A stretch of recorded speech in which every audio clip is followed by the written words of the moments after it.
year. The Ramchal was one of the great neshamas I mentioned on both buses. We just walked through, and that was a highlight of the day, I don't know if some people, we're going through a really old city. This is one of the greats, one of the old cities. Everybody came here. We have Tanaim, Amoraim, Gaonim, Rishonim, Achronim who came here. This is the port city.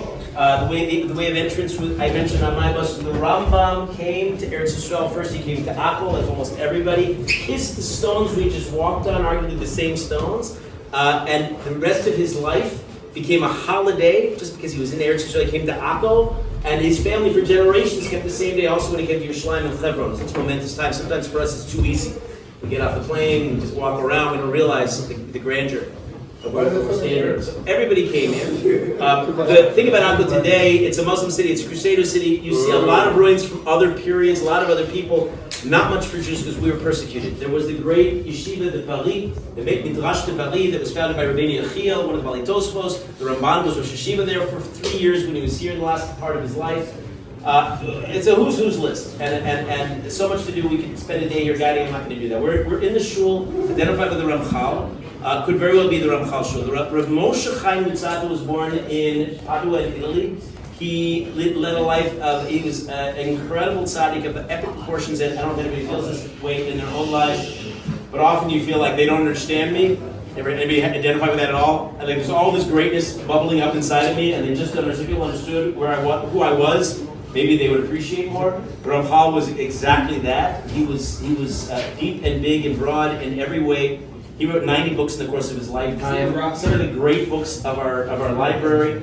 Many of them were burned in his lifetime.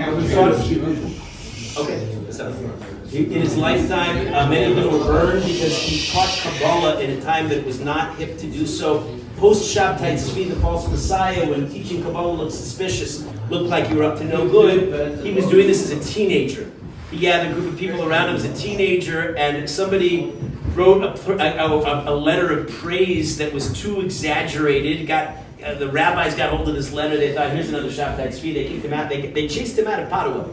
They said, you have no business as a teenager learning, let alone teaching Kabbalah. He said, it's not my fault. Kabbalah follows me. I can't do anything about it. But they didn't believe him. Sometimes great personalities are misunderstood. He went to Amsterdam, more or less the same story. He came to, at the end of his life, last 4 years, he was in Akko. He and his wife and his children set up shop here. He was not famous in his lifetime. He died with his wife and all of his children in a plague, as happened to so many Yidden over the centuries. That was when he was 39 years old. The Ramchal's legacy is through his Sfarim that we do have that were not burned. Probably most famously the Misilas Yesharim, the Path to the Just, which is what the Ali Shor describes as the guide to life. It was the book in the Musar movement. If you want to improve your midos, it was the go-to hands-on book. It follows the Bryce in the end of Sota that describes the various levels of righteousness. He realizes he's shooting high near the end of his Shrine. He himself writes about himself that he's not sure he's holding by some of these higher levels. Gold, right? If Ramchal's not, then who are we? But it's guided Yidden to a path of righteousness, as the title implies. He wrote Derech Hashem, the ways of Hashem, which is how you understand your place in this world. I don't think I overstated to say this. He wrote Das Tfunos. There is an institute dedicated to the restoration and the spreading and the annotations of his great works right in front of Har Nof when you get there. And it's one of those books that when you see a minimal library in a base measures, you got your Shas, you got your Rambam, you got your Chumash, you got the Misilas Yesharim right there, front and center.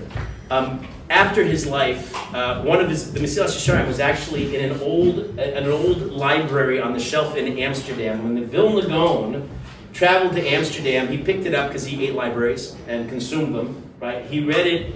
The Vilna Gaon was not prone to giving praise. He didn't give one haskama, which is a letter of recommendation, to anybody. But he read the Misilas Yesharim and he said this. He said, in the first 8 chapters, I did not find one extra word. As about as high praise that the Vilna Gaon gave to any work. He said the rest was extraordinary too, but apparently a couple mischosen words.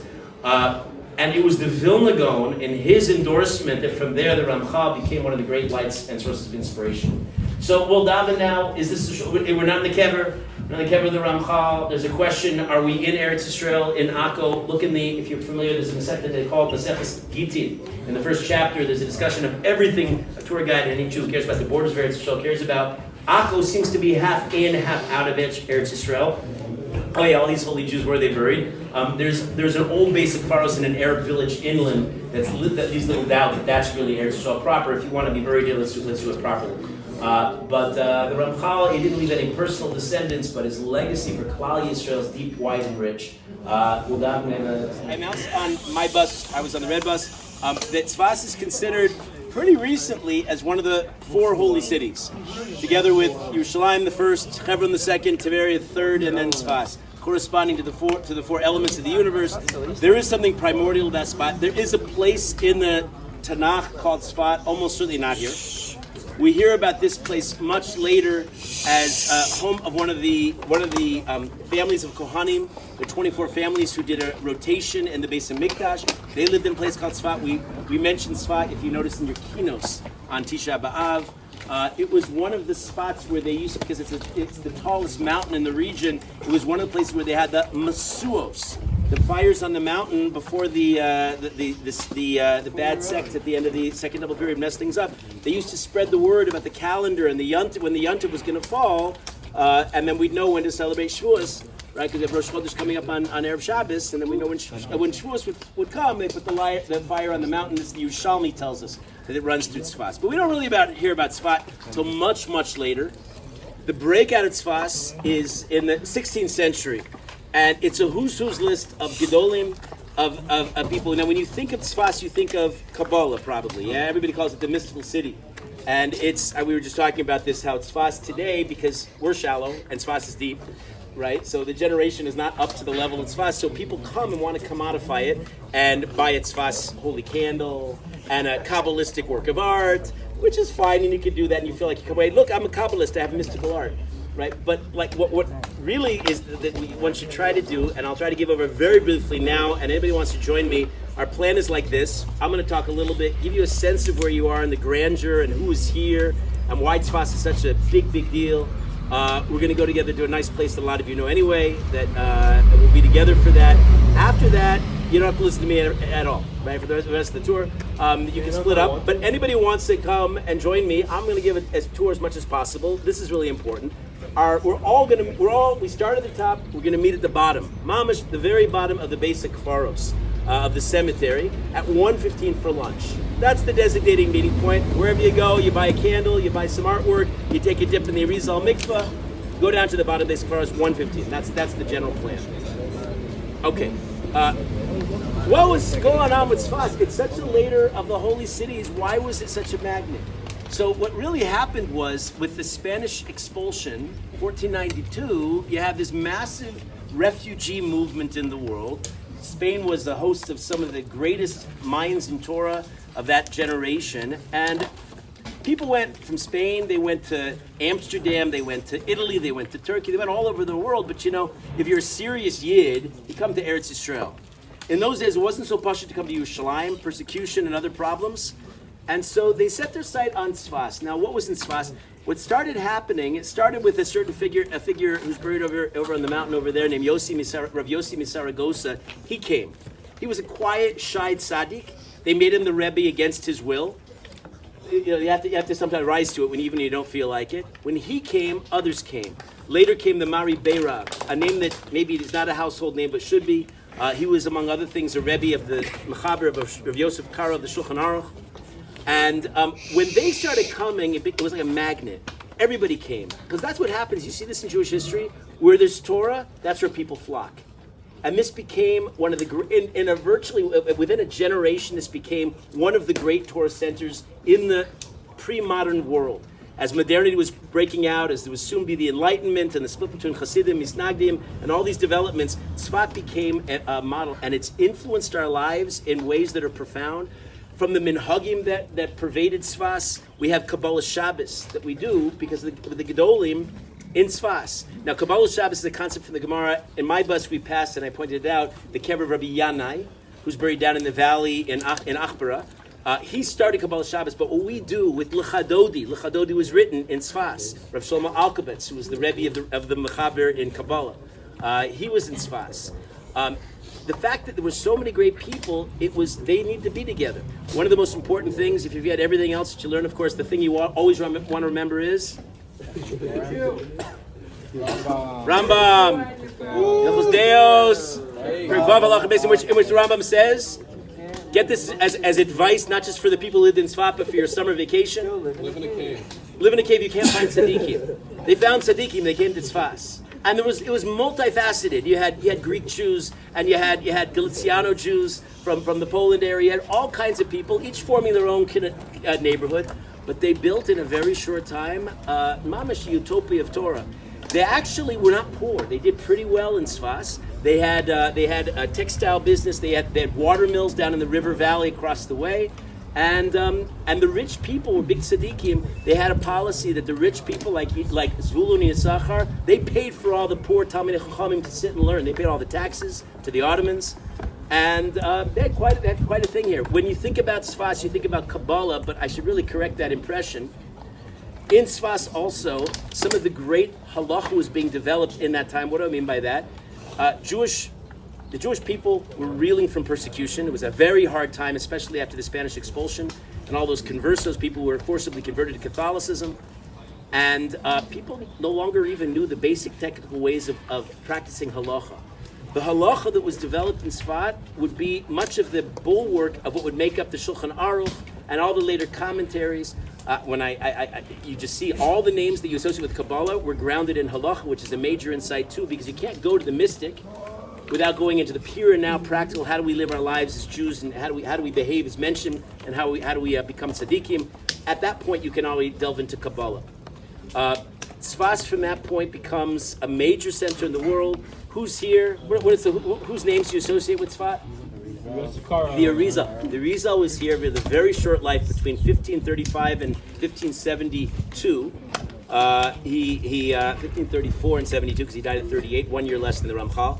And he was here for less than 2 years, but what an impact. The Ramchal, who'd you say? Not Ramchal. Rabbi Yosef Karo, certainly. Right? He completed, we passed on my bus, we passed the place where he finished the Orach Chaim section, the first section of Shulchan Aruch. I don't know if you get geschmack from these things, but for me, Eretz Yisroel is a big classroom. And you can learn you retain maybe 4 or 5% of what you learn in the classroom. When you're out and about and you see where the Gedolim walked, and you go to their Kavarim, which we're going to pass shortly, and you see the shuls where they daven, suddenly it becomes very real. These were not just mythic figures. These were our teachers. Who taught our teachers who taught our teachers. The Ramak was of Moshe Cordovero, who was the preeminent Mekubal, the kabbalist in the world before the Arizal hit the scene. He wrote the Pardes Rimonim. No, he was not a Rebbe of the Arizal. The legend about the Ramak is that he, either the day the Arizal arrived or 6 months later, he died. Relatively young. He only lived 52 years, the Ramak. And the legend has it that the Arizal, when he came, he was at the funeral, he saw this massive pillar of fire over the Ramak's kever. And he asked people, what's that? And they said, what are you talking about? And he realized that it was only a vision for him, and it was, as it were, a symbolic passing of the torch, that he was the next in line after the Ramak. The Ramak has a system of Kabbalah that's still learned and it's important in the world today. The Arizal took over that.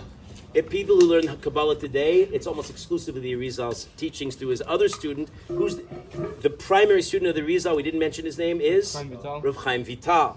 Huge names. Now, if this is totally new for you, fine. Take it in. Absorb everything. All was in your neshama. These are names you're going to be carrying with you through your lifetimes, right? And you'll associate it with this. That's a little hot today, but it's a dry heat. You can weather. Everybody in the summertime always came to Tzfat in the early years of the state when nobody owned an air conditioner, because at least it was a relatively dry heat and you could weather it better. Tune it out and get into the content of the place. We'll tell some stories. I'll tell a story just to give you whet your appetite a little bit of the dimension of the people here. There's a story of Avram Galanti from the famous Heilige Galanti family, who was the mayor of Tzfat, and he was a wealthy man, and he owned a textile business. And for years, that was it. He learned by the Gedolim. And when the Arizal came to Tzfat, everybody went into the Arizal for a bracha, but it was terrifying. The Arizal, why was it terrifying to go to the Arizal? Mad holy. Yeah, mad holy. Okay, yeah, that's on his kever. That word, that phrase, mad holy. He could, like Shlomo Melech, he had a special Kabbalistic trick. He could read foreheads. Brandon, last night for dinner you had, wait, let me think. It was, you had beef and potatoes and, yeah, okay, well anyway, that's an easy guess. But he could actually tell by just reading your forehead, right? And so Rav Avram Galanti goes into the Arizal. The Arizal has one word for him. He says, Gezel. You have to realize, Rav Avram Galanti is a tzaddik, right? He goes out, oi, Gezel. Everybody, did I owe you any money? Really? Remember last year did I pay you back? He went to everybody he knew to see if he had stolen from him. He was as clean as anybody in the, like a newborn baby. But he couldn't figure out where was the Gezel in his life. He calls all of his workers in a room. He puts a big pile of coins on the table. He said, I don't know if I owe anybody money here, but if I do, you just feel free, help yourself, take whatever you feel. And of course, they're all righteous and he's all righteous and everybody's a little embarrassed by the whole scene. They count the money, it turns out 2 coins are missing. At the end, it turns out this old righteous widow, this almana, took the 2 coins and he asked for a private meeting with her. And he said, I stole this from you? She said, oh, chas v'sholom, of course not. He said, but you took the money. And then she paused and she said, oh, did I make a mistake? He said, what's the story? She said, well, I just assumed you must have read my mind because I was thinking, just as we call this in, that I've been working for you for 30 years and you're a wonderful boss. You always pay everybody on time like the Torah says. You always pay us very fairly. But it occurred to me possibly because I've been around so long, I'm maybe a little more efficient than the others, that on some kind of token level, I deserve maybe like 2 coins or something more than the average. I have a peer who's working doing the same thing, but the output is much less. And maybe I deserve a symbolic amount more, but then I dismissed it and I realized you're so fair and you always give us on time and who needs it? But then you asked us to take the money, so I assumed you were speaking to me. And he looked at her and he said, I was. That was the story. That's the story in Tzfat. I like that story because it doesn't come replete with too many miracles except for the forehead reading. And what it means, what it shows you is that these people who are focused on the loftiest reaches of the universe, which really Kabbalah gets to. This is a community, this is a time in history that people are suffering deeply. The trauma of the Spanish expulsion, the persecution, the Inquisition, it was felt reverberated around the world. People have big questions about Kabbalah, and Kabbalah addresses them in profound ways. The Eitz Chaim, the Esser Sfiros, the shattered Kli, if anybody knows what I'm talking about. I'm not about to teach Kabbalah, but I can talk about certain concepts. This is what's on their mind, but the nitty-gritty is essential. You cannot delve into the highest, loftiest subjects without making sure you pay every old almana exactly the coins that she deserves, right? And that's something that these people were somehow kept simultaneous. In other religions, they have mysticism. They go and they go away from society. The Jews, dafka, get mystical when we're with people, when we hang out with people, and we treat each other ben am l'chavero, as well as we do all the mitzvahs ben am l'makom. We're going to go to the top. Stay with me. I'm going to show you a little bit of the view, and then we're going to go down to a place called together. We're very quick and before we scatter. Across the way is Meron. At the foot of Meron is well known as one of the many kivrei tzadikim the Rizal identified. The Rizal got around. If we should only have his frequent choir miles, right, that he accumulated. He identified kivrei tzadikim, and you should know it doesn't matter in the Jewish world, Ashkenazi, Sephardi, Hasidic, Litvish, modern Haredi, everybody holds by the Rizal identifications if they're really correct. And he went around this area and he identified Heilig and kivrei tzadikim, Tanaim, Amoraim, even Jesus. He's got a kever to Yeshu. Really? Isn't that wild? Yeah, around the corner now. We won't see it today. I need the toilet. Where is it? I have no idea how it's brought down. It's brought down as a tradition. Go figure. What time of year do we all go? Don't tell the Christians, please. Just don't tell them. This part of Eretz Yisroel, there's nothing Christian in Smas. Yeah, Baruch Hashem. There are a lot of Arabs here, but no Christians. Okay, that's Har Meron. That's another key. And those who stay with me, we're going to try to get closer to try to understand why is Tzfat such a big deal. One of the immediate attractions, if you can't be in Yerushalayim or Kodesh, one of the reasons why so many of the Gedolim came to Tzfat was you're so close to Rabbi Shimon Bar Yochai. And it was emphasized on Lag BaOmer, where people celebrate the Torah Sasod, the mystical, kabbalistic level of Torah learning. We have Pshat, Remez, Drash, Sod, right? The deepest level, the Torah, so much is going on simultaneously.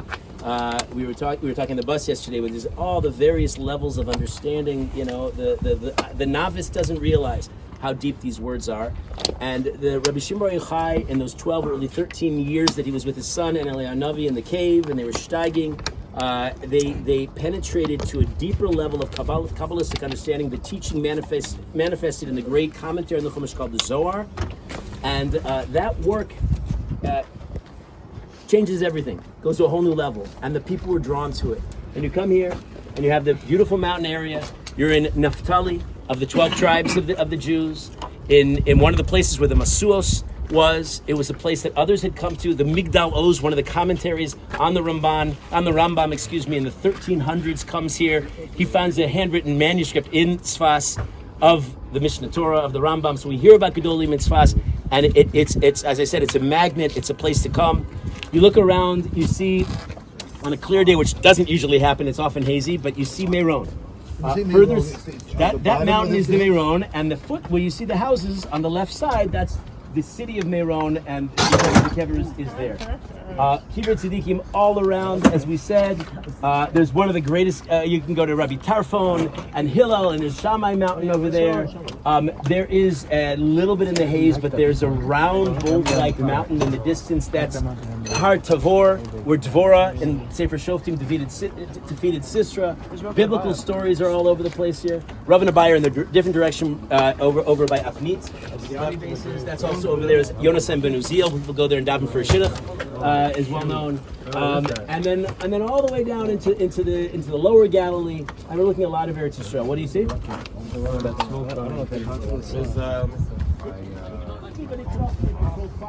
These are sometimes agricultural areas. They control the. It's a very big military installation. That's why they ate a lot of hundreds of missiles. Yeah. Because you have a great view on top of Har Meron.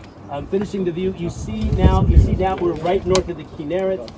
You see on the western slopes of the on the western slopes of the Kinneret, you see the city of Tiberia, one of the 4 holy cities. Touched on the destination later on today. The story goes, the Arizal came to Tzfas and nobody could follow his Torah. They recognized in the presence of greatness, but he'd been learning all those years in the island with Eliyahu Navi himself. Then it was very hard to follow what he was saying. And his primary disciple, Rav Chaim Vital, the Arizal took out for a boat trip on the Kinneret, on the Sea of Galilee. And they get to a very specific point. Rav Chaim's just with the Rebbe. And the Arizal takes a cup and dips it in the water and gives it to his Talmud. And Rav Chaim Vital says a bracha, drinks from the water, and he opens his eyes and he says, Rebbe, the Gemara Shir, the Shir said this morning, that I didn't understand at all. Is this the pshat? And he proceeds to say over the whole Shir. And the Arizal said, very good. Rebbe, the Shir you said yesterday that they didn't chop. Is this what you meant? He said, perfect. And the Arizal says, very good. Rav Chaim Vital says, Rebbe, what was in that water that you just gave me? He said, oh, yeah, that was Beresh Miriam. Miriam's well, that traveled with Am Yisrael through the Midbar when Miriam dies. So Moshe Rabbeinu, it's there was Moshe Rabbeinu, and when they came to Eretz Yisrael, all these holy elements through our history, they don't just disappear. They manifest somewhere. The Arizal somehow knew the exact location in the Kinneret. I've been looking for it. Anybody finds it, please let me know. I'm having a hard time with the Tosfos, so I can use some help. Yeah. So you're looking into the Kinneret, the Heilige Kinneret, Tiberia, what it's called mistakenly the Golan Heights, which is on the eastern bank of the Kinneret, and what's really that area is just Eretz Yisrael. It's Me'ever Liyardi. It's the Shevet of, whose tribe was that? Very holy, great name, Menashe. Yeah. So you have Menashe. That's half of his tribe, correct? And it was really the Bashan in the Torah times, with one city called Golan, which was near Miklat. And the Israelis get things up and backwards. Now it's Bashan, the Golan. There's a city called Bashan in the Golan Heights. It really should be Golan Bashan. But okay. And then you go around, and you could see all the way up without these trees. This is the highest mountain in this part of Eretz Yisrael, and you could go all the way up to Antioch, to Jewish communities way out into the Gullus, and tell them that Shavuos is coming next week. Once Rosh Chodesh comes in this Erev Shabbos. Questions while we're up here? One last stop while we're together, and then we'll split up. Unless you want to hang out with me.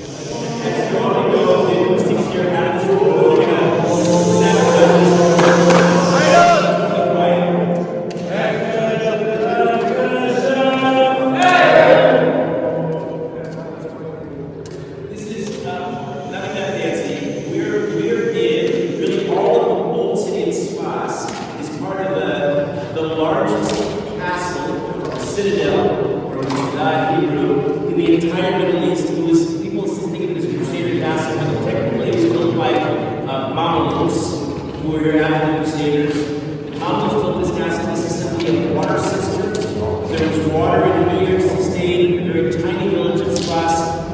times the Rishonim before becoming a big place.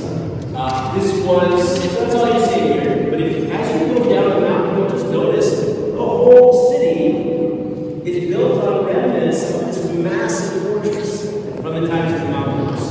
Talking about the 1300s that they built. And that's another reason why people came here is because there was a whole infrastructure related, water cisterns, and buildings, and whatnot. People could move here and enjoy the mountain air, and then across the ocean by fly and make money.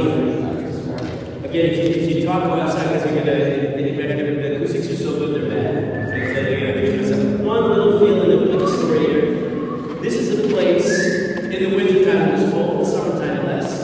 The top of the citadel, the Ramah, the Moshe Cordovero mentioned before, and his brother-in-law, Akko and Tzfat, would come up in the waning hours of Shabbos in the afternoon, and they would come to delve into deep topics. They were Harusin, Kabbalah, something that's hard for us to understand. They learned the Ma'aser Merkava itself.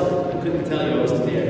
Ma'aser Merkava is what we're going to be reading next week in the Haftarah. Those who are still awake after staying up all night. And you look at the first chapter of the Cheskel, and they were probing these kinds of depths, things that most of us can barely touch with our pinkies. They were all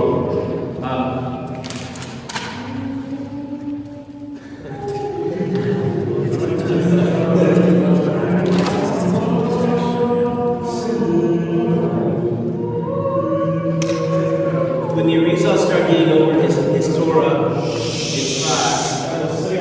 People were overwhelmed, people flocked. Most didn't understand, as we said, Chaim eventually did.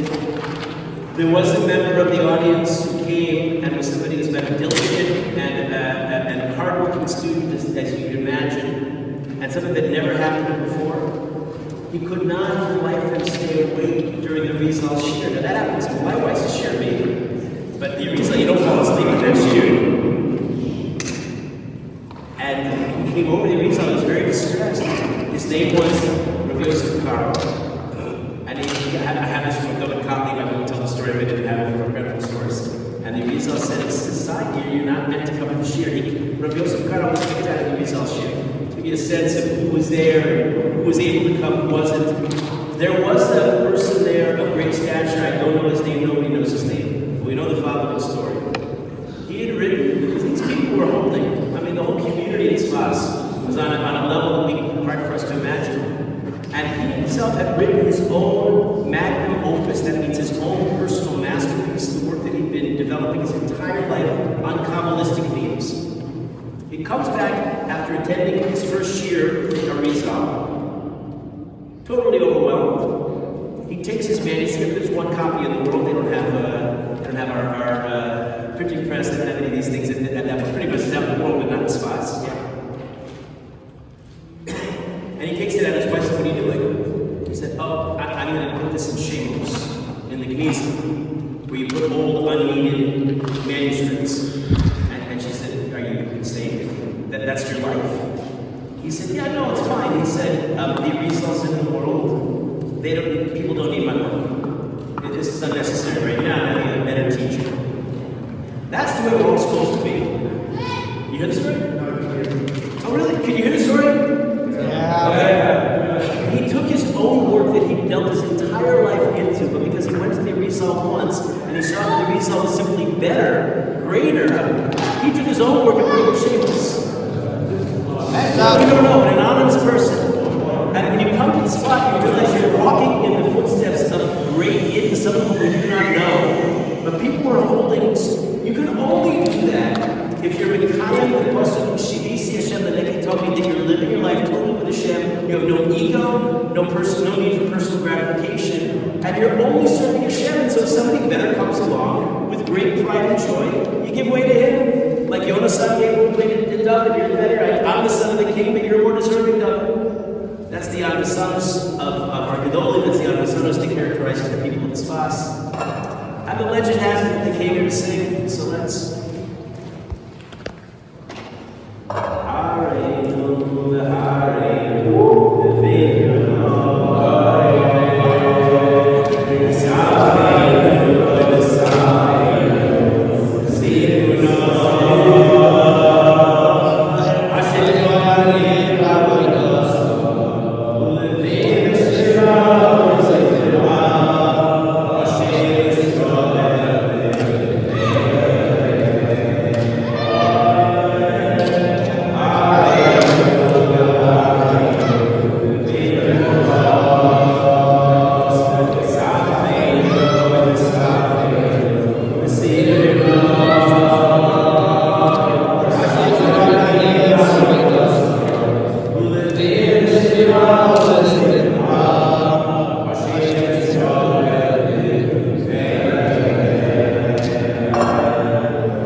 legend has it that before going to Har Hazeisim in Yerushalayim, and it's on its trek, the Mashiach will first come to Tzfas, and eventually we'll come by this way, and we'll come down. And the legend has that anybody who walks in this alleyway that will be zochim, will merit to also walk in the footsteps of the Mashiach.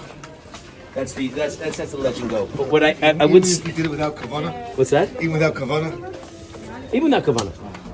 Why not? Even without kavana. These are legends. Ken, slicha. Okay. Mazel tov, mazel tov. Okay. So Mashiach is very big in Tzfas. Everything. If you consider, for example, L'chadodi. L'chadodi is not just singing about Shabbos Kodesh. They're messianic, loftier ideas. This, in Kabbalah, it reflects something that the Kabbalah, I mentioned before, addresses the big issues, the issues that were on people's minds in these days of terrible suffering. Why, in a universe of an Ein Sof, where there's an infinite creator, can there be finite beings in the first place? How does it work? How does it work that there is evil in a Kadosh Baruch Hu who's purely good? How could there be evil? These are deeper questions that I don't hope to address. Mazel tov. These are some of the questions, but there's another legend. There's another legend that's told. Let's. There's a little more room here. Yeah. Okay. Let me come over here. Okay. So one of the other stories was that the word came out in Tzfas that keep a walk path, people can get through us, that the Mashiach had come. And I don't know if you know what you're supposed to do when Mashiach's coming. Let's say in the middle of Beis Medrash, and the announcement comes out, Mashiach has arrived. What do we do? Nothing. Well, that's not true. Yes, that's true. Right. Because when Mashiach comes, certainly they're based on the Rambam's description. There's no Ein Bain. There's no difference between our life and that life, except we'll be sitting and learning Torah 24/7. Right. So Mashiach comes. That's nice. But I'm sitting and learning Torah. The announcement came in Yerushalayim, Kodesh, that the first motorized automobile had just come into Yerushalayim. There was great excitement. Everybody ran out of the Beis Medrash to go look. Oh, let's look. One Talmud stayed in his learning of Shlomo Zalman Auerbach. He said, "Okay, I'm learning Torah. I'll see the automobile eventually." He actually wound up. This is remarkable too, and consider that he, arguably among all the post-game of the last generation, had the greatest expertise in everything to do with modernity and technology and machines and cars and Shabbos and everything. He of all people should have wanted to see it, but no, he was shagging. So the word came out, Mashiach had come, and they asked for the Rav. Don't know which Rav it was. There were so many. Which Rav to come out? The Rav came out into the streets of Tzfas, and he went like this. Mashiach's not coming. Mashiach lo omed lavo. Everybody shrugs their shoulders. Oh well, we're excited. They go back to their homes. So that's the story. I don't know what Pshat is. On the bus we were talking about, in my bus, in the red bus, we were talking about Tzfas corresponds to wind, which is ruach, which is spirituality. I think mysticism, certainly spirituality, very spiritual. Hard word to use nowadays. People don't understand what real spirituality is. The most spiritual sense we said in the bus, of course, is by the same root. Fire. Reach, the smell. There's something that the smell was the only of the five senses that was not used in the original sin, and therefore it was the only one of the five senses that was not diminished. We don't see, hear, feel, or taste as we really properly should. All of these sensory experiences have been diminished, but smell is potentially at its maximum. That's why we smell at Havdalah, and that's why the Rav apparently smelled. That's why before blessing Esav, Yitzchak had to smell, and you can penetrate. That's why in the Gemara Pesachim that the only avera of Me'ilah, some of us know from the Gemara, of sinning with taking something that's holy and using it for your own purposes is for smell, for the fragrant incense, the Ketores that was Reach Nichach L'Hashem. We're not allowed to use this. Oh, my afternoon class. Remember David Chow? Yeah. Who could read David Chow? My buddy in Thatcher High School. He's rich.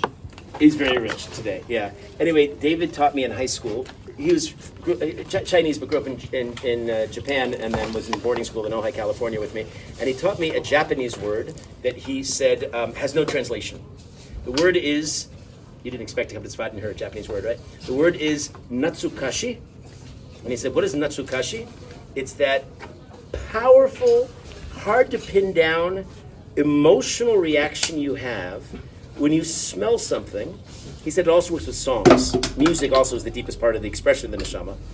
When you smell something or hear or sing a song that touches you in a very particular way, you have a very pungent, really intense reaction. It could take you back, well, in our case, 40 years, 50 years, mom's apple pie, I don't know, some kind of memory we conjured up.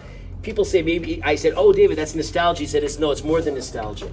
It takes you back to something primal and real.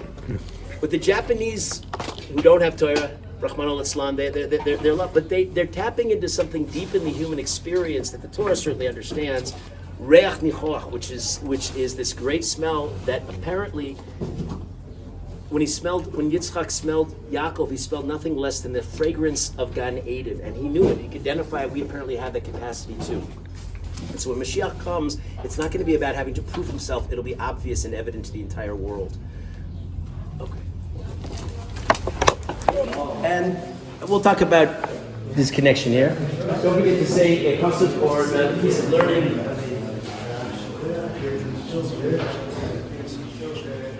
And we'll sit outside.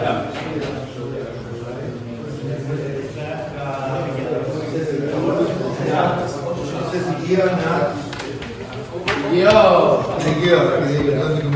Yeah.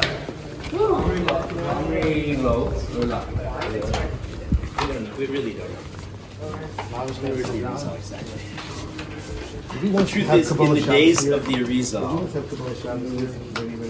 possibly. Good. Here, you think? Possibly. To connect some of the ideas, this idea, why is Mashiach so big in Tzfas? What's the idea? When you, I don't know if you realize this about Jews, when you think about Mashiach, what you're really plugged into is a linear calendar. The Jews, the Torah teaches us that there was a Brias, I'm saying Aleph base, really simple things, but realize how the magnitude of what I'm about to say. There was a Brias Olam. There was a big, in Kabbalistic terms, Shir Sakli, the sin and the broken vessel, and all that. We're doing Tikkun Olam, we're fixing the broken vessel, all big Kabbalistic ideas.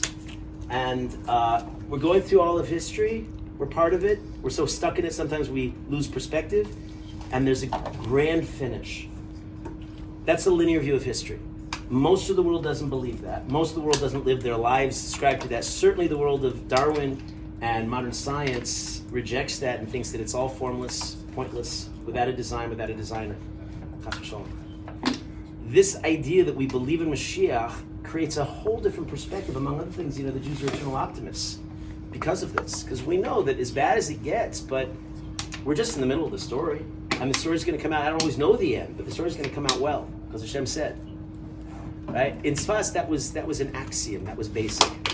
Now we just came from, this is the Arizal Ashkenazi shul. I mentioned the earthquake in 1837, the devastated Tzfat, the mountain basically rolled down on itself. 4 shuls, interestingly and miraculously, didn't totally survive, but not the Mizrach, but really the Darom, the southern wall, which faces Yerushalayim, all was intact, and some of the pieces of the shuls were intact.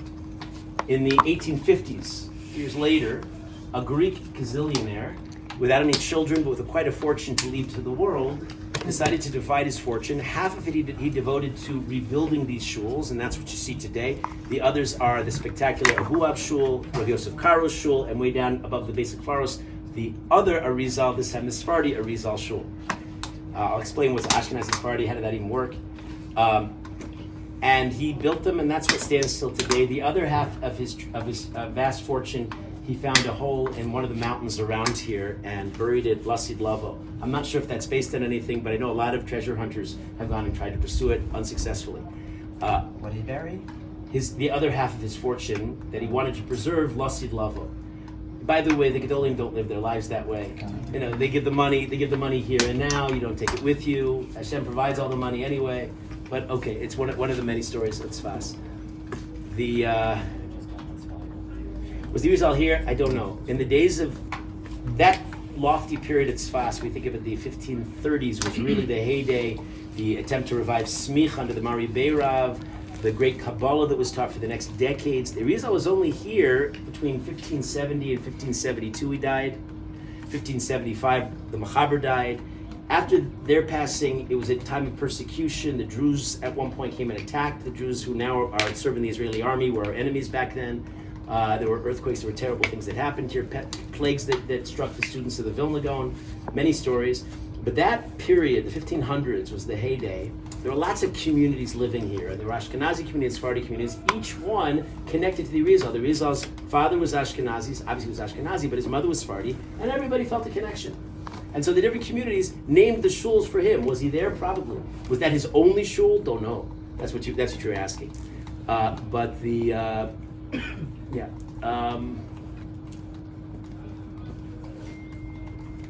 We've got time. We're going to go down.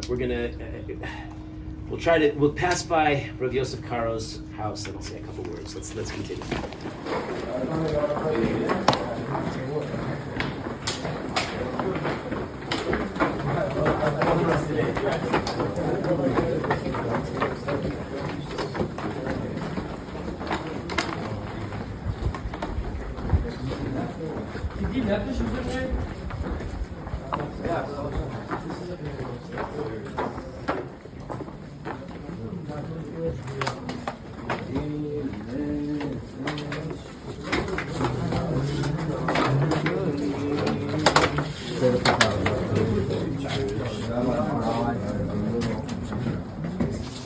They don't even mind it? No. Squeeze on it? So, Rav Yosef Karo was born in 1488, 4 years old, when he with his family was expelled from Spain, like so many other great Jews. Went eventually, refugee, they traveled, but he settled in Turkey, and that's, in Turkey, that was the momentous, maybe this will come up, it was there that the minhag of Leil Tikkun and Shavuos started when he and his chavrusa of Shlomo Alkabetz, the Chabodi, sat up all night during Chag Matan Torah and learned. And the next day, there was a Maggid who came, and some kind of heavenly voice that came and talked to Rabbi Yosef Karo and criticized, where's the rest of the congregation? How come everybody's sleeping during the night of Matan Torah? How could they sleep during such a time? And he brought rebuke to the community. They were terrified. They all stayed up the second night to make up for what they couldn't do on the first night. That was the beginning of Tikkun, Leil Tikkun. You should realize from Tzfas, many minhagim broke out, ushpizin on Sukkot, staying up all night on Shavuos. We have Lechadodi and Kabbalah Shabbos, we have on Shabbos, and many other things that we take for granted is obvious, and the Jews have always been doing that. They've been doing it since Tzfas.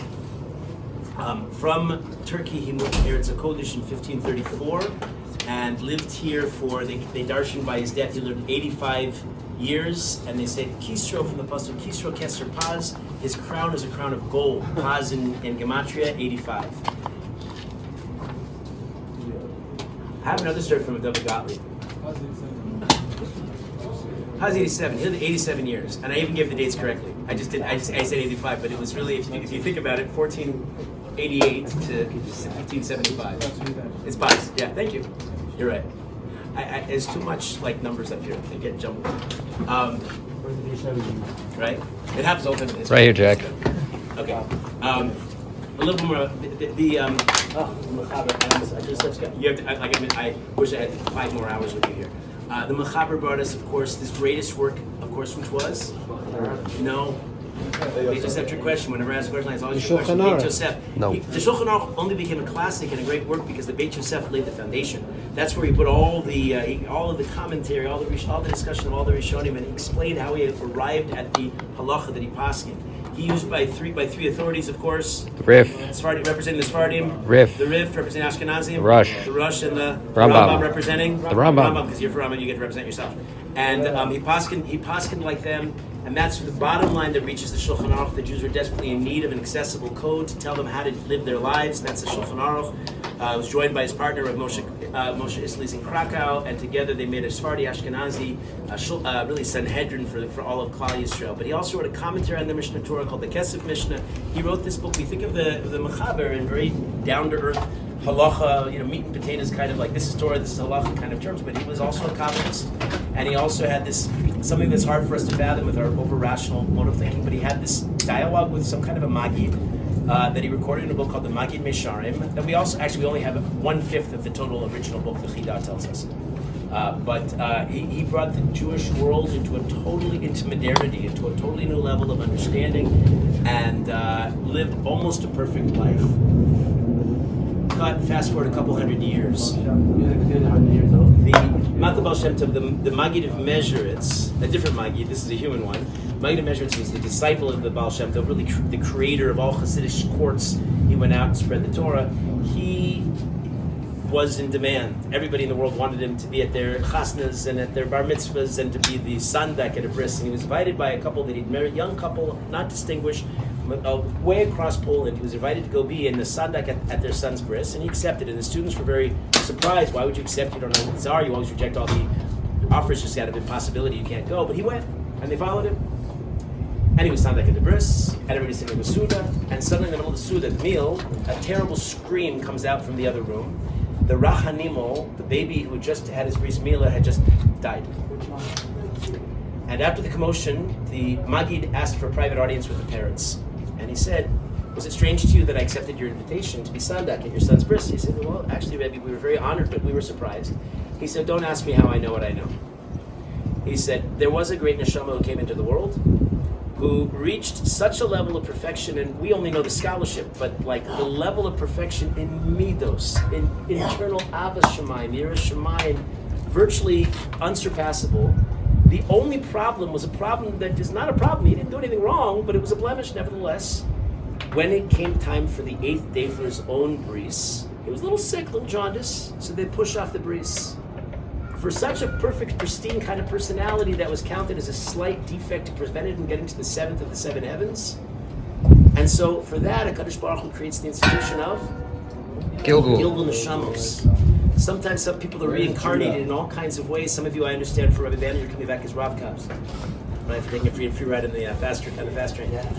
Right? So, but other people come back, and it's a powerful perspective, and there's a mystical aspect, but there's also a very down-to-earth kind of aspect of this.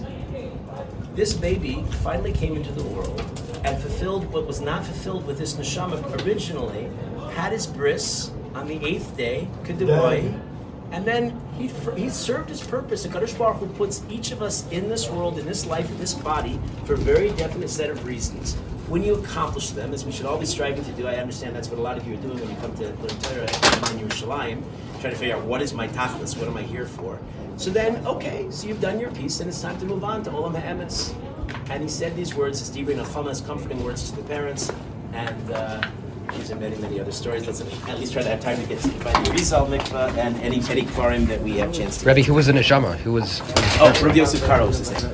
And where if you go there, you're going to make tshuva in your lifetime. There's no actual source for that, but it could be true anyway. There could be a Masorah. There's no written source for that I've ever found, and there are big people who looked into it and didn't find the source. The Kfarim date back. You see the blue dome directly in front of us, below the mikvah. That's Rabbi Yeshua ben Hanania, one of the most mentioned figures in all of the Mishnah. Stam Rabbi Yeshua is Rabbi Yeshua ben Hanania. He was the one that told the parable of great things about Rabbi Yeshua ben Hanania. What? Yes, it is. It is. Some say it's Hoshea ben Allah, which is the Navi of the Treasar. But okay, it's hard to say that. Anyway, we mentioned the Arizal and the Ramak and Rosh Shlomo Alkowitz, all the Kibbutz Tzadikim. You have at the bottom, you have Pinchas ben Yair, you have the Chutzis and Turgaman around the corner, and of course Yeshu, Jesus around the side. We're not going to get there today. See our buses at the bottom. That's our destination. Yeah. What? There's a tradition at the Rizal that is Kever, and it's around the corner, the mountains around the side. I have no way of understanding what that means, but that's what people have been coming here, even after the earthquake. People remembered where they were. Everybody immediately come to their tzaddikim and they daven. And so these we've kept track of for 500 years. And you have the likes we keep mentioning the Ramak of Moshe Cordovero, who was the brother-in-law of Shlomo Alkowitz, which is right back there. Rafid Lechadodi. The brothers-in-law, yeah. When I keep saying Rafid Lechadodi, that's almost feel like a diminishment because he was the Rebbe of Rav Yosef Karo in Kabbalah. His greatness was profound. He was also a posek and I'm talking about Shlomo Alkowitz, but certainly the Ramak too. The Arizal left very little in way of writing. Most of what we have is through his Talmud, Rav Chaim Vital, who's not here. He lived the rest of his life in Damascus, and that's where he's buried. He actually, Rav Chaim Vital, at his death, instructed that many of his great books should be buried with him. He felt the generation was not ready for it, and Kabbalah, in the world that's not ripe, is dangerous. Two very prestigious Makubalim, half a century later, said that the Rav Chaim Vital came to them in a dream, and said that they were now permitted to exhume these manuscripts, and that's how we have many of the writings of the Rav Chaim Vital, and that's why we identify Kibbutz Tzadikim in all of these mountains, and we know about we know much of the Torah, much of the Kabbalah that today's learned in the name of the Arizal. You have the likes. These are names that if they're not familiar now, they will be. Make sure you don't lean on a kever when you're by Kibbutz Tzadikim. You have to behave in a basic forest with great decorum, no eating, no drinking. You can't use it as a shortcut. Lots of laws, all brought down the Shulchan Aruch. You can't walk on it. You can't step on it. It's not covered. It's not covered. You just put your hand up. You put your hand, but you're not leaning up, resting your weight. The Mabit is one of the great Achronim. He has, for example, a very famous machlokus with Rav Yosef Karo on the laws of Shemitah, something that was that manifests in different Hagim, Bnei Brak, and Yerushalayim. But these are big names. I've been searching for one great figure from this period who's certainly buried here, but his kever remains a mystery. The Red Baz, who was a Rebbe of the Arizal in Egypt before he moved back to Tzfas, Rav David ben Zimra, who was one of the commentaries in the Rambam's Shulchan Aruch and the Rambam's Mishnah Torah, and you have in the background there, you have the Heilige Rav Elazar Askari, who is the author of the Sefer Haredim. Before there was a Haredi community, there's a book called the Book of the God-Fearing, and it's a phenomenal work that combines halacha and parshanut, and he's attributed with having written what we sing Yedid Nefesh. It's a question if that's right attribution, but he's Sefer. The Sefer Haredim was the author of the song Yedid Nefesh that we sing. Yeah, correct. What was the fight with Smicha? So you want to come with me next time? That's it. Must have the very bottom. Is the Al Shech HaKadosh. There's the Mechaber. That awning? And the Al Shech the Al Shech is there. Excuse me. That's the Al Shech with the awning. That's a new awning. Yeah. I wasn't here a year ago. Anyway, that's the Al Shech HaKadosh, one of the four Kadoshim of the Achronim, together with the Shla HaKadosh and the Rizal HaKadosh and the Al Shech HaKadosh and the Or Chaim HaKadosh, which is right on the foot of Har Hazeisim. Below the Al Shech is the Mari Beirav. The Mari Beirav started the Smicha process. It was based on the third parak of Makos, in which there's a trick. If a person's chayiv kares, which is a dreaded punishment, one way you can get around the punishment is if a person violates one of the sins that generates kares, if he gets legitimate malkos diaraisa, that can come in place of kares. But in this generation, a lot of Jews buckled under pressure, under the Christian endless, relentless pressure, and they did lots of sins, a lot of kares all around there. His motivation was very much l'shem shamayim, as an act of chesed. He wanted to restart smicha so that the Jews could. Why restart smicha? With proper smicha, you represent a real beis din, and then you can give what are called malkos diaraisa. Short of that, all you have is makis mardus, which is d'Rabbanan, but that didn't help anybody for kares. Do you follow so far? Very interesting. Right? So I'm trying to make a much longer story. So he was here, the Mari Bear was one of the magnets that everybody had flocked to learn Torah, and in the 1530s, he goes full viral with this project to start smicha. He assembles, it's all based on a Rambam. Rambam in Hilchos Sanhedrin says, even though we lost smicha, the last smicha was in the days of the Gemara, and we can track smicha then from Hashem to Moshe all the way down to Marba Rav Ashi. He said, but from that point on, the whole idea that the chain has been broken, how do you start it again? Rambam says, if you can gather 100 of the great rabbis across Eretz Yisroel, and they agree with one another to confer smicha on one of their members, then that member can confer smicha on other people, and you could reinstitute smicha. Rambam ends that discussion. He goes into more depth than I have time to say, but he ends with a big tzadi ayin, which stands for tzarich iyun, meaning I don't know exactly how this works, kind of a statement of humility, says the Rambam. But okay, maybe you could start it up again. That's the Smicha project. The Mari Beirav comes. He doesn't have 100. He gets 25 of the leading poskim from Tzfas. They convert Smicha on him. He gives it to the Ramak. He gives it to Rabbi Yosef Karo. And all of them were part of Rizal that was not 25? part of it. He was not there. Rizal was born in the same period in 1534. Much later. He comes to Tzfat much later. No, but this Heilige group that's there, the last of them that we have a tradition, only 10 got Smicha. The last was Rav Chaim Vital. Mostly prominent names, a couple names that are less prominent. He wires down to the other Gadol in Eretz Yisroel who's in Yerushalayim, and that time it was the Maral Bach, who was the co-author of the Ein Yaakov, one of the great commentaries on Agadata in the Gemara, throughout the Gemara. His father was Rav Yaakov. He was this Rav Levi, Ibn Chaviv, the Maral Bach. He gets the smicha. He receives it from a messenger from the Mari Beirav in Tzfas. He sends it back unopened. He says, "No, thank you. It's puzzle." With a massive machlokus that became actually an international machlokus. It took up the world, much like the Shemitah. He rejected it. He rejected it. B'shtei yadayim, two hands. The Maral Bach. The Maral Bach rejected the whole concept of smicha. And a lot of it's a very interesting machlokus, worth going into more depth than I'm doing justice to right now. This is the Maral Bach. Hold on. Ramak is also involved? No. Maharal Bach. Rav Levi Ibn Chavid, co-author with his father of the Ein Yaakov. So the Maral Bach's argument was, first of all, it's not 25, it's 100. Second of all, it's all over Eretz Yisroel, not just Tzfas. He says, but really, do you realize what you're playing with here? You're about to administer Malchus D'Oraisa. Do you remember the third parak of Malchus that tells us that you whip a person to an inch of his death? It's a gruesome procedure, and you're willing to do that. The whole process may be defective to begin with, and you're going to potentially kill somebody with that. You can't take such danger. The Rambam himself was not sure, and he ends the whole sugi with Tzarich Iyun. Gadol, I think has a gimel at the end too. Tzarich Iyun Gadol. Right? There's not a chance you can do this again.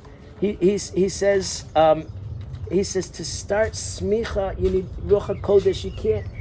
Anyway, it becomes, the whole world gets embroiled in this. They send down to the other Gadol Ador, who's buried somewhere here, we don't know where he is, the Radbaz. He paskins like the Maral Bach. It's a massive. He was living here. He was living in Tzfat. He moved later on at the end of his life. The Red Baz, one of the Rebbe's of the Arizal. End of the story. It goes on for years. 1541, the Mari Beirav passes away. When he passes away, the whole issue kind of subsides. It goes away.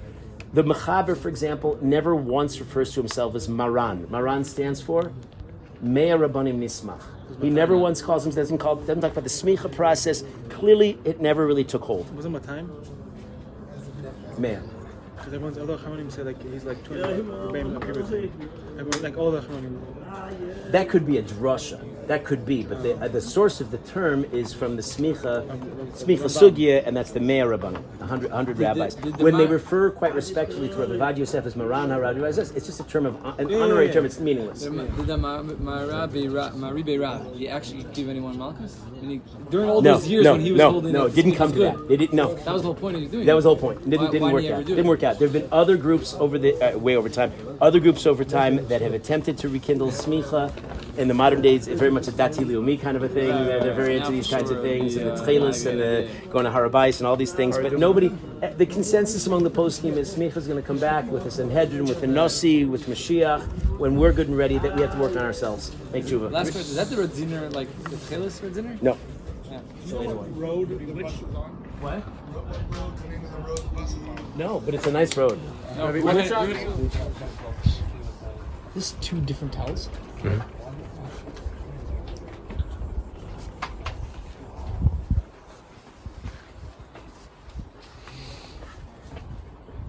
Yeah, these graves are not in doubt. This is Rav Yosef Karo. And his capacity to be able to, few people could do it, he did. Much like Rashi is not always appreciated. Rabbeinu Tam said about his grandfather, Rashi and the Talmud was a masterwork, but Rashi and Chumash is from an angel. Malach must have written it because the ability to take complicated ideas and render them in clear, accessible prose is a superhuman gift, and the Mechaber was gifted with such ability. take the vast area of he worked on the Torah. The Torah was the one who organized the practical halacha for our diaspora existence to 4 sections, or Chaim, Yeridea, Even Ezer, Choshen Mishpan, and Even Ezer. The borrowing from that, the Machaber would certainly take that and take it to the next dimension, and made halacha something that is in the hands of the Jews. One of the greatest blessings, or one of the greatest compliments that somebody could praise you for, is to say that you're a Shulchan Aruch Jew. Something that I think is fallen on somewhat hard times, because we're just now talking about the populist Judaism, the tendency to emphasize a lot of the shtiklach. But to be a Shulchan Aruch Jew, which is sometimes a rare gem, we don't have so many in the world today. People who are medaktik and all the halachas in there, lots of halachas that we have to know and don't always practice. Just do those. Now he wrote, I'll say this one thing and let's get to the bus. His vision, and it's almost comical when you hear it, his ambition was such. By the way, his work was criticized. It was not uniformly accepted initially. But his vision was that he wrote the entire Shulchan Aruch and divided into 30 units, with the ambition that every average Yid would learn a unit a day and review the entire Shulchan Aruch every month. What units? Break the entire length of the Shulchan Aruch into 30 units. Every Yid, he assumed, would go through 1 unit a day, and thereby complete the entire Shulchan Aruch every... Like 80 sefer, like simanim a day, basically? Something like that. He thought that... I'm with you. Well, Moshe Feinstein finished it over 500 times in his lifetime, the Shulchan Aruch. Rabbi, how long did it take you? Now, to be fair, Side project. You talked about this side once, project, right? 11 years, and I was able to make my siyum. I thought here, but then I realized we're going to Krakow, so I did it by the kever of by the seat of Rav Moshe Isserles, right? But the idea that every Jew should be conversant in these laws is still something that we're striving for. We're all eager for Mashiach to come, but it's the nitty gritty, sometimes less glamorous work of Hilchos Shabbos, Mama Shabbos Kehilchosa, and all of its dimensions. And look, they said, people criticize, like they criticize the Rambam's Mishnah Torah, this is going to be the end of Torah learning. Now that you're simplifying and codifying and making it all very simplistic and pat, it's going to diminish the broader discussion of the deeper halachas and the lumdus and how it applies differently in different personalities, in different scenarios, different cultures. And the opposite turned out to be true. All these works were totally vindicated. It inspired a vast literature. The Nosei Kelim, the commentaries that wrote around the Shulchan Aruch, produced a vast, rich, and relevant kind of literature. It's part of what we're overwhelmed with. But Baruch Hashem, we have modern aids. That's why there were Kitzur Shulchan Aruchs that came later, and the Jews are still striving as best we can. Today we have English language publications. We have lots of. A Jew today honestly could realize, I believe, Rav Yosef Karo's vision and be a pretty conversant person just with our English library alone on every possible halachic topic under the sun. You want to know Hilchos Rebbeis? We got a book for you. You want to know about Trumos and Maestros? All set, right? That's how Jews are supposed to think. That was his ambition.